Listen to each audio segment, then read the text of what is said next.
ನಿತ್ಯ ಜೀವನಗೆ ಸ್ವಾಗತ. ನಾನು ಇವತ್ತು ಮಹಾಲಕ್ಷ್ಮಿ ಅಮಾವಾಸ್ಯೆ ಪಕ್ಷ ಶುರುವಾಗ್ತಿದೆ ಅಲ್ಲ, ಅದ್ರ ಬಗ್ಗೆ ಕೆಲವರು ತಪ್ಪು ಕಲ್ಪನೆ ಮಾತಾಡ್ತಾರೆ. ಹಂಗಾಗಿ ಕೆಲವು ಸ್ನೇಹಿತರಿಗೆ ಒಂದ್ ಸ್ವಲ್ಪ ಹೇಳೋಣ ಅಂತ. ಅಷ್ಟೊಂದು ನಾನು ಎಲ್ಲಾರ್ಗು ಹೇಳುವಷ್ಟು ದೊಡ್ಡವಳಲ್ಲ, ಸುಮಾರಾಗಿ ನನಗೆ ತಿಳಿದಷ್ಟನ್ನ ನಾನು ನಿಮ್ಮ ಹತ್ರ ಶೇರ್ ಮಾಡ್ಕೊಳ್ಳೋಣ ಅಂದ್ಬಿಟ್ಟು ಇವತ್ತು ಈ ವಿಡಿಯೋನ ಮಾಡ್ತಾ ಇದ್ದೀನಿ ಸ್ನೇಹಿತರೆ.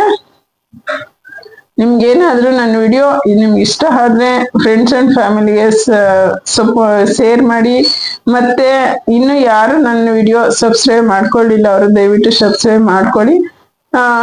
ಕೆಲವರು ಪಕ್ಷನ ನಮ್ಮಲ್ಲಿ ನಮ್ಮ ಮನೆಯಲ್ಲಿ ನಡೆದು ಬಂದಿಲ್ಲ, ನಮ್ಮ ಅತ್ತೆ ಮಾವ ಮಾಡ್ತಾ ಇರ್ಲಿಲ್ಲ, ಮತ್ತೆ ನಮ್ಮ ಅಪ್ಪ ಅಮ್ಮ ಮಾಡ್ತಾ ಇರ್ಲಿಲ್ಲ ಅನ್ನೋ ತರ ತಪ್ಪು ಕಲ್ಪನೆ ತಿಳುವಳಿಕೆನ ಇಟ್ಕೊಳ್ತಾರೆ. ಆ ತರ ಎಲ್ಲ ಏನು ನಡ್ಸ್ಕೊ ಬರ್ಬೇಕಾಗಿಲ್ಲ. ಕೆಲವು ಒಂದೊಂದೆಲ್ಲ ಎಷ್ಟೊಂದು ಅವ್ರ ಮನೆಯಲ್ಲಿ ನಡೆಸ್ತಿರುವಂತ ಒಂದು ವ್ಯವಸ್ಥೆನೂ ಸಹ, ಒಂದು ಹಬ್ಬ ಆಗ್ಬೋದು, ಹರಿದಿನ ಆಗ್ಬೋದು, ಬೇರೆ ಈ ತರ ಬೇಕಾದಷ್ಟು ಅನೇಕ ಅವ್ರ ಮನೆಯಲ್ಲಿ ನಡೆಸ್ತಿರುವಂತ ಪದ್ಧತಿಗಳನ್ನು ನಮ್ಮ ಮುಂದಿನ ಜನರೇಷನ್ ಅಲ್ಲಿ ನಡ್ಸ್ಕೊಂಡ್ ಬರ್ತಿದ್ದಾರೆ. ಹಂಗಾಗಿ ಇದು 15 ದಿನ ಈ ಪೌರ್ಣಮಿ ಆದ್ಮೇಲೆ ಈ ಗ್ರಹಣ ಇರೋದ್ರಿಂದ ಪೌರ್ಣಮಿ ಆಗಿದ್ದು ನೆಕ್ಸ್ಟ್ ಡೇನೆ ಶುರು ಆಗೋದಿಲ್ಲ. ಸೋಮವಾರ, ಈಗ ಭಾನುವಾರ ಪೌರ್ಣಮಿ ಬಂದಿದೆ, ಗ್ರಹಣನೂ ಇದೆ ಅವತ್ತು. ಸೋಮವಾರ ನೆಕ್ಸ್ಟ್ ಡೇ ಬೀಳುತ್ತೆ, ಪೌರ್ಣಮಿ ಆಗಿ ನೆಕ್ಸ್ಟ್ ಡೇ ಬೀಳುತ್ತೆ. ಹಂಗಾಗಿ ಸೋಮವಾರನೇ ಶುರು ಮಾಡೋದಿಲ್ಲ. ಮಂಗಳವಾರದಿಂದ ಪಕ್ಷ ಮಾಸ ಶುರು ಆಗತ್ತೆ. ಮಂಗಳವಾರದಿಂದ ಶುರುವಾದ್ರೆ 21ನೇ ತಾರೀಕು ಭಾನುವಾರದವರೆಗೂ ಇರುತ್ತೆ. ಅಷ್ಟು ಟೈಮಲ್ಲಿ ಯಾರೇ ಬೇಕಾದ್ರೂ ಅವ್ರ ಮನೇಲಿ ನಡೆಸಿರ್ಲಿ, ನಡೆಸ್ದೇ ಏನೇ ಇರ್ಲಿ, ಏನೇ ಮಾಡಿರ್ಲಿ, ಈ ಹಿರಿಯವರಿಗೆ ಅಕಸ್ಮಾತ್ ಅವ್ರ ಮನೆಯಲ್ಲಿ ವರ್ಷಕ್ಕೆ ಆ ಡೇಟ್ ನ ಇಟ್ಕೊಂಡು ಕಾರ್ಯನ ನಡೆಸ್ತಾ ಇದ್ದವರು ಪರವಾಗಿಲ್ಲ, ನಾವೇನು ಮಾಡ್ತಾ ಇಲ್ಲ ಹಂಗೇನೆ ಬಿಟ್ಟಿದೀವಿ ಅಂತ ಅನ್ನುವಂಥವ್ರು ಈ ಪಕ್ಷ ಮಾಸ 15 ದಿನದಲ್ಲಿ ಯಾವತ್ತಾದ್ರೂ ಒಂದು ದಿವಸ ಅವ್ರ ಮನೆಯಲ್ಲಿ ಏನು ಆಡಂಬರವಾಗಿ ಮಾಡ್ಬೇಕು ಅಂತ ಏನೂ ಇಲ್ಲ. ಅವ್ರ ತಂದೆ ತಾಯಿ ಆಗ್ಬೋದು, ಅತ್ತೆ ಮಾವ ಆಗ್ಬೋದು, ಯಾರಾದ್ರೂ ಯಾರು ಅವ್ರ ಮನೆಯಲ್ಲಿ ವಿಧಿವಶರಾಗಿರ್ತಾರೆ ಅಂತವರಿಗೆ ಅವ್ರಿಗೆ ಏನ್ ಇಷ್ಟ ಆಗಿರುತ್ತೆ ಆ ತರದ್ ಒಂದ್ 2 ಐಟಮ್ ಮಾಡ್ಬಿಟ್ಟು ಸಹ ಶುದ್ಧತೆಯಿಂದ ಮಡಿವಂತಿಕೆಯಿಂದ ಮಾಡಿ ಎಡೆ ಇಟ್ಟು ಅವ್ರಿಗೆ ಒಂದು ಫೋಟೋಗೆ ಒಂದು ಹಾರ ಹಾಕಿ ಪೂಜೆ ಮಾಡಿ ಏನೋ ಅವ್ರ ಮನೇಲಿ ಇರೋದನ್ನ ಎಡೆ ಇಟ್ಟಾಗನೂ ಸಹ ಅವ್ರಿಗೆ ಫಲ ಸಿಗುತ್ತೆ. ಕೆಲವರೆಲ್ಲ ನಮ್ಮಲ್ಲಿ ಇದೆಲ್ಲ ಆಚರಿಸಿಲ್ಲ ಅಂತ ಅಂದ್ಬಿಟ್ಟು ಬಿಟ್ಬಿಡ್ತಾರೆ. ಅವರು ನಮ್ ತರನೇ, ಇವಾಗ ನಾವು ಹೆಣ್ಮಕ್ಳನ್ನ ಯಾರನ್ನಾದ್ರೂ ಗೌರಿ ಹಬ್ಬಕ್ಕೆ ನಮ್ಮನ್ನ ಕರ್ದಿಲ್ಲ ಅಂದ್ರೆ ಒಂದು ಸೆಕೆಂಡ್ ಆದ್ರೂ ನಮ್ಮ ಯಾರಿದ್ದಾರೆ ನಮ್ಗೆ ಕರಿಯೋರು ಅನ್ನೋ ಫೀಲು ನಮ್ಗೆ ಬರುತ್ತೆ. ಪ್ರತಿ ಒಂದೊಬ್ಬರಿಗೂ, ನನಗೆ ಅಂತಲ್ಲ ಎಲ್ಲಾರ್ಗು ಆತರ ಫೀಲ್ ಬರುತ್ತೆ. ಹಂಗಾಗಿ ಅವರು ವರ್ಷಕ್ಕೊಂದ್ಸತಿ ಬರ್ತಾರೆ. ಈ 15 ದಿನ ಅವ್ರಿಗೆ ಸ್ವರ್ಗದ ಬಾಗಿಲು ತೆಗ್ದಿರ್ತಾರೆ. ಆವಾಗ ಎಲ್ಲಾರು ಅವ್ರವ್ರ ಮನೆಗೆ ಹೋಗಿ ಬರ್ತಾರೆ. ಅವ್ರು ಮಾಮೂಲಿ ಜನರಲ್ ಆಗಿನೇ ಮಾತಾಡ್ಕೊಳ್ತಾರಂತೆ.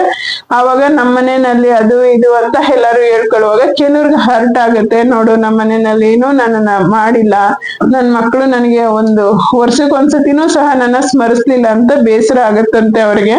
ಹಂಗಾಗಿ ಏನು ಅವ್ರ ಕೈಯಲ್ಲಾದಷ್ಟು ಮಟ್ಟಿಗೆ ಸಿಂಪಲ್ ಆಗೋದ್ರುನು ಈ ಹಬ್ಬನ, ಪಕ್ಷ ಮಾಸನ ಇದನ್ನೆಲ್ಲ ಬಿಟ್ಬಿಟ್ಟು ಮಕ್ಕಳು ಮದ್ವೆ ಟೈಮಲ್ಲಿ ಆಗಿರ್ಬೋದು, ಮಕ್ಕಳಾಗುವಾಗ ಆಗ್ಬೋದು, ಪಿತೃದೋಷ ಇದೆಯಂತೆ, ಪಿತೃ ಶಾಪ ಇದೆಯಂತೆ ಅಂತ ಹೇಳ್ತಾರಲ್ಲ, ಅದೆಲ್ಲ ಇದೇನೆ ಬರುತ್ತೆ. ಇದಕ್ಕೆ ಲೆಕ್ಕ ಸೇರುತ್ತೆ. ಅದು ಯಾವ ವಯಸ್ಸಾದವರು ಮನೆಯಲ್ಲಿ ಇರ್ತಾರೆ, ಅತ್ತೆ ಮಾವ ಆಗಿರ್ಬೋದು, ತಂದೆ ತಾಯಿ ಆಗಿರ್ಬೋದು, ಏನಾದ್ರೂ ನಾವು ಹರ್ಟ್ ಮಾಡಿ ಅವ್ರ ಕಣ್ಣೀರ್ ಹಾಕಿದ್ರೆ, ಅದು ನಿಜವಾಗಿ ಇದ್ದಾಗೇನೆ ಕಣ್ಣೀರ್ ಹಾಕಿದ್ರೆ ಅದೇ ಪಿತೃ, ಅಂದ್ರೆ ದೊಡ್ಡವ್ರಿಗೆ ಪಿತೃ ಅಂತ ಹೇಳ್ತಾರೆ. ವಿಧಿವಸರ ಆದವರಿಗೆ ಪಿತೃ ದೇವತೆಗಳು ಅಂತ ಹೇಳ್ತಾರೆ. ಪಿತ ಅಂದ್ರೆ ತಂದೆ ತಾಯಿ ದೊಡ್ಡವರು, ವಯಸ್ಸಲ್ಲಿ ನಮ್ಮನೇಲಿ ಇರೋರು ಹಿರೀಕರು. ಹಂಗಾಗಿ ಅವ್ರದ್ದು ಶಾಪ ಬರುತ್ತೆ ಅಂತಾನೆ ಹೇಳೋದು. ಅದನ್ನ ಬಿಟ್ಬಿಟ್ಟು ನಾವು ಎಲ್ಲೆಲ್ಲೋ ಹೋಗಿ ನಾವು ಅಲ್ಲಿ ಪೂಜೆ ಮಾಡಿಸಿದ್ವಿ, ಇಲ್ಲಿ ಪಿಂಡ ಪ್ರದಾನ ಮಾಡಿದ್ವಿ ಅಂತ ಅಂದ್ರೆ ಅದೆಲ್ಲ ಅಷ್ಟೊಂದು ಇದಾಗೋದಿಲ್ಲ ಸ್ನೇಹಿತರೆ. ಏನಾಗುತ್ತೆ ಅಷ್ಟನ್ನ ಮನೆಯಲ್ಲಿ ಮಾಡ್ಬೇಕು. ಈ ಪೌರ್ಣಮಿಗಿಂತ ಹಿಂದೆನೆ ಮನೆನೆಲ್ಲ ಜೇಡ ಹೊಡಿಯೋದಾಗಿರ್ಬೋದು, ಎಲ್ಲಾನು ಮನೆನ ಕ್ಲೀನ್ ಮಾಡ್ಕೋಬೇಕು. ಈ 15 ದಿವಸ ಪಿತೃಮಾಸ ಶುರು ಆದ್ಮೇಲೆ, ಪಿತೃಪಕ್ಷದ ದಿನ ಶುರುವಾಗುತ್ತಲ್ಲ ಪೌರ್ಣಮಿ ಆದ್ಮೇಲೆ, ಆವಾಗ ಜೇಡ ಎಲ್ಲ ತೆಗಿಯೋದು, ಮನೆ ಕ್ಲೀನ್ ಮಾಡೋದೆಲ್ಲ ಮಾಡಬಾರ್ದು. ಯಾವ್ದಾದ್ರು ಒಂದು ಜೇಡ ಸಹ ಇದ್ರೂನು ಯಾವ್ದೋ ಒಂದು ಪಿತೃ ರೂಪದಲ್ಲಿ ಮನೆಗೆ ಬಂದಿರತ್ತೆ, ಅದನ್ನ ಒಡ್ದಿ ನಾವು ಓಡಿಸ್ದಂಗ ಆಗತ್ತೆ. ಹಂಗಾಗಿ ಅವರವರ ಅನುಕೂಲಕ್ಕೆ ತಕ್ಕಂಗೆ ಈ ಹಬ್ಬನ ಆಚರಿಸಿದಷ್ಟುನು ಒಳ್ಳೇದು. ಅವರು ಬಂದು ಎಲ್ಲಾರು ಮಕ್ಕಳು ಮೊಮ್ಮಕ್ಕಳು ಎಲ್ಲಾರು ಚೆನ್ನಾಗಿರ್ಲಿ ಅಂತ ಆಶೀರ್ವಾದ ಮಾಡ್ಬಿಟ್ಟು ಹೋಗ್ತಾರೆ ಅಂತ ಅನ್ನುವಂಥದ್ದು ವಾಡಿಕೆ ಮಾತು ಎಲ್ಲವೂ ಕೇಳಿದೀವಿ. ಮತ್ತೆ ತುಂಬಾ ಜನ ನಮ್ಗೆ ಪಿತೃದೋಷ ಇದೆಯಂತೆ, ಗೋಕರ್ಣಕ್ಕೆ ಹೋಗ್ಬೇಕಂತೆ, ಶ್ರೀರಂಗಪಟ್ಟಣಕ್ಕೆ ಹೋಗ್ಬೇಕಂತೆ ಅಂತ ಗೊಣಗಾಡ್ತಾ ಇರ್ತಾರೆ. ಅಲ್ಲಿ ಮಾಡ್ಸಿದ್ರು ಪರಿಹಾರ ಆಗೋದಿಲ್ಲ ಎಷ್ಟೋ ಜನಕ್ಕೆ. ಅದಕ್ಕೋಸ್ಕರ ಏನೋ ನನಗೆ ತಿಳಿದಿರೋ 4 ಮಾತನ್ನ ನಮ್ಮ ವೀಕ್ಷಕರಿಗೆ ನಾನು ಹಂಚ್ಕೋಬೇಕು ಅಂತ ಅಂದ್ಬಿಟ್ಟು ವಿಡಿಯೋ ಮಾಡಿದೀನಿ. ನನ್ನ ವಿಡಿಯೋ ನೋಡಿದಕ್ಕೆ ಧನ್ಯವಾದಗಳು.